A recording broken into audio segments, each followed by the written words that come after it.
I'm about to show y'all how to make one of the best vegan burgers ever. Let's go. Okay, so we're going to measure out 275 grams of Baby Bella mushrooms.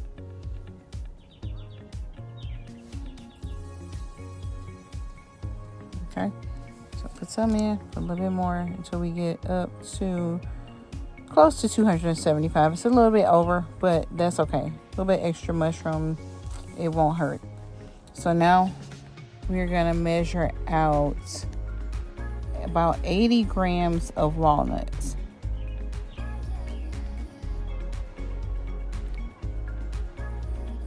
Okay, so that's almost right on the dot. So that's okay. All right, so next we have our black beans, and for this recipe we need 185 grams of black beans. And I mean, the measurements, once you do it for a while, you can kind of eyeball your measurements. It'll still work out and come out just fine. Okay, so we're going to take our onion. I usually use a red onion, but any onion is fine. We're going to chop that down, and then I like to put it in a food processor or a blender because I like my onions to be chopped up super, super fine so that it's not big, hunky chunks of onions in your burgers, but it more so has the onion flavor. And this works out really good, even with putting it in the blender. So I'm going to do the same thing with my walnuts and add that to the blender.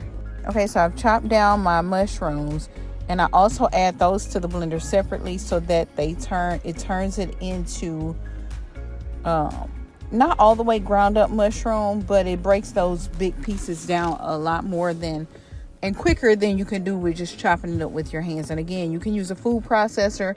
It might work out better, but you know, just blending it lightly or on low and will work out just fine as well. So it still gets the job done.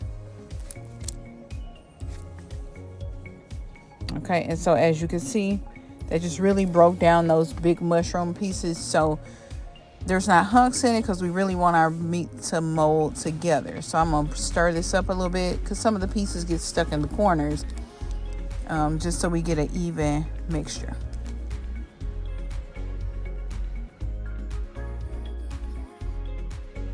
Okay, so I'm going to take some fresh garlic, and fresh garlic is always better. Smash that down so that it's easier to dice up.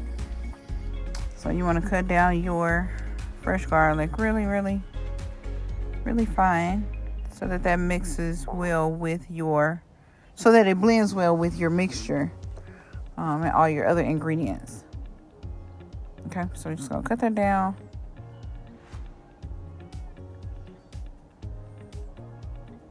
Just trying to get those pieces as small as possible.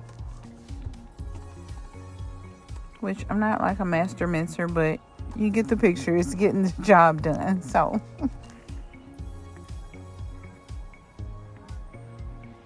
trying to get all those big pieces cut down. Okay, so now we are ready to heat up our mixture. So we're going to add some avocado oil to a skillet. You do not want to use olive oil or any type of vegetable oil.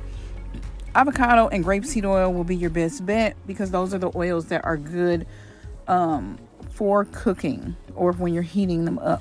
So we're going to add our garlic to the skillet. I'm going to add the onions here next. And then we're going to add in our chopped up walnut mixture. Add that in. And then I'm going to add in the chopped down mushrooms.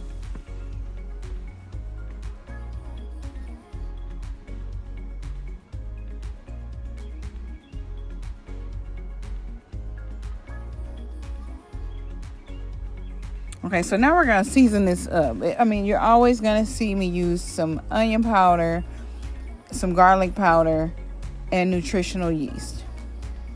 Okay, so while I'm adding those, I'm gonna tell you a little bit about that. Nutritional yeast is one of the best things that vegans can add to their diet. So you will see me add that on almost anything. I mean, with the exception of like desserts or something that's sweet, you will mostly always see me add onion, garlic, and nutritional yeast to my food, and turmeric, because turmeric, it helps with inflammation. It has so many beneficial things to it. So I always like to add it into my food. Okay, so but you want to season up your mixture however you like to. I always suggest to do a bunch of your non-salt seasonings, and then that way it's already heavily seasoned when you go in with the salt. So my suggestion is always to do the salt last. So I'm just seasoning this up here, putting all the things that I like in it and on it. Now I'm going to use some ground cumin. Ground cumin gives the mixture the meat flavor. I'm not sure what it is in it, but ground cumin really makes it taste like meat. If you smell it, it almost smells like chili, but it is wonderful for making vegan foods taste meat-like, for giving it that flavor. Okay, so definitely with whatever seasonings you get, you want to add some ground cumin to it to give it that meat flavor. So I have this on like medium heat, and we're going to stir that in and mix it all up and let it, heat up. You don't really want it to cook all the way down, because then it'll become too soft, but you do want to heat it up enough to where some of those juices begin to come out of your mushroom and out of your onions and things like that, and you'll begin to see in your skillet just the fluid and the liquid that comes out of that mixture. And that's when like about maybe 10 minutes, when you see that, you can go ahead and take it off of the oven eye.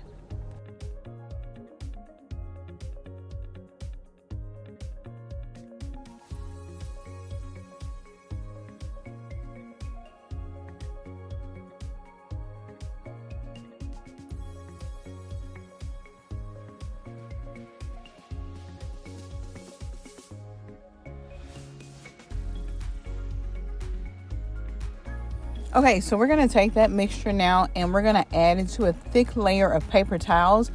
And what you want to do is take your spatula or spoon and spread that mixture out evenly across the paper towel. What that's going to do is allow it to be in a thin layer. And we're going to place this in the freezer or refrigerator, depending on how much time you have, to allow that to cool before we add in our black beans and our breadcrumbs to the mixture. Okay, so while I'm prepping that, I'm going to put this in the freezer and let it cool off. So here, I'm going to measure out 75 grams of breadcrumbs. And you can use whatever breadcrumbs you like. You can do fresh breadcrumbs if you want to. But I just did some store-bought breadcrumbs. But we want to measure those out, or get it as close to that amount as possible. Again, if you're over or under a little bit, it won't hurt anything. Then we're going to add these to a sealable bag. Okay. We're going to add them into a sealable bag because we have to crunch them down. Well, you don't have to crunch them down, but I choose to because these breadcrumbs have some bigger pieces in it. So I'm going to seal this bag up, and then I'm going to take my food hammer and just knock down some of those larger breadcrumb pieces, just so that my mixture does not have like big crunchy bites of breadcrumb in it. You want it to hold it together without it being overpowering.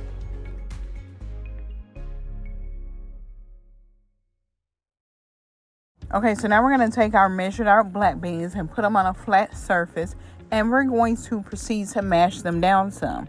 I have used a potato masher before. I've used my hands before, but I by far prefer using a fork. It's just something about the way the teeth on the fork just really get into those beans and mash them down. Now, you do not want to mash them down completely. You want to mash them down most of the way, leave some, not whole pieces, but you just want to get a good mash on them without making them too mashed, because again, we use these to help make it form, right? So we don't want it too mashed, but we don't want the beans too whole either. So whatever that looks like for you, and then you might like more whole black beans in your burger. So it's completely up to you how you want to do it. and get those beans mashed up before we add them to the mixture.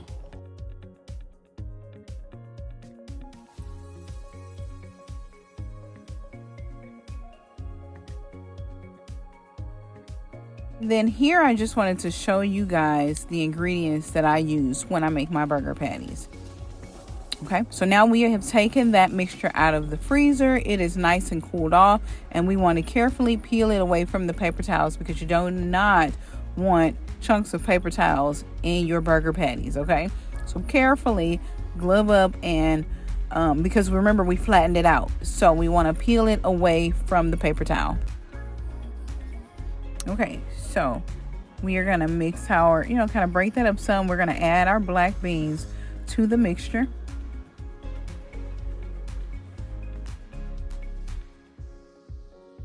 So now we want to add our breadcrumbs to our mixture. Once we get all of that in, we are just going to mix all this together. You're just really going to get your hands in there and mix that all together, making sure that each area has an equal amount of everything in it. Okay, we're just gonna pick that up and knead that in over and over again.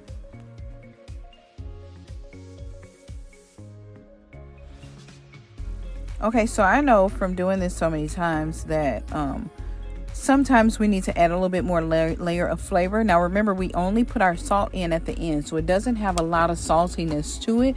So we're just going to go in and just add another light layer of seasonings to our mixture.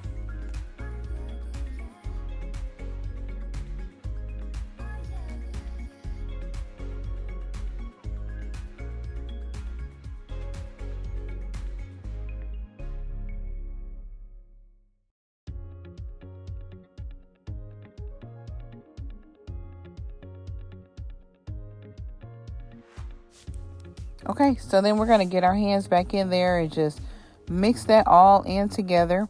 You're going to see me pick some of it up, so just so that I can see how well it's binding together, because we do want to pay attention to how well our meat mixture sticks together. So, because I don't want it to fall apart, it might feel a little bit tacky or still a little bit, crumbly. So I'm going to add some cornstarch to the mixture. Now, when I first started doing this, I was doing an egg replacement mixture, and that works just fine. I just find that the cornstarch is a little bit quicker. Well, it's a lot quicker because you don't have to mix it together and allow it to sit. So, and it works just fine. So I like to just use the cornstarch because it works. So I'm just going to mix that in. Now I'm going to take our parchment paper squares, and this is what I use to patty out the burgers. Now, mind you, I'm going to cook some, but I like to stack these and put them in the freezer for easy access for us to have a quick burger whenever we want to. And they're not store-bought, they're not processed, and they are good to go. All right, so now we're going to grab small balls of our meat mixture, and we're just going to, put them on our squares, kind of like cookie dough balls, but they're not. They're hamburger meatballs. So I like to put those out, and then, so I don't like to make them too big or too small. Now, this is it's personal preference. So if you like a thicker patty, then by all means grab more meat. I prefer a thinner patty, almost like a smash burger without the burger being smashed, but I like that steak and shake style thin patty. Okay, so, but then you can't make them too small or too thin because they will crumble in your skillet. So just be mindful of making them a perfect size for cooking. And it just, trial and error. You will do better with seeing like how it works out for you, and then you can gauge it from there. Okay, and now this is where the magic happens. You peel those babies off of that parchment paper and put them in your hot skillet with your avocado or grapeseed oil.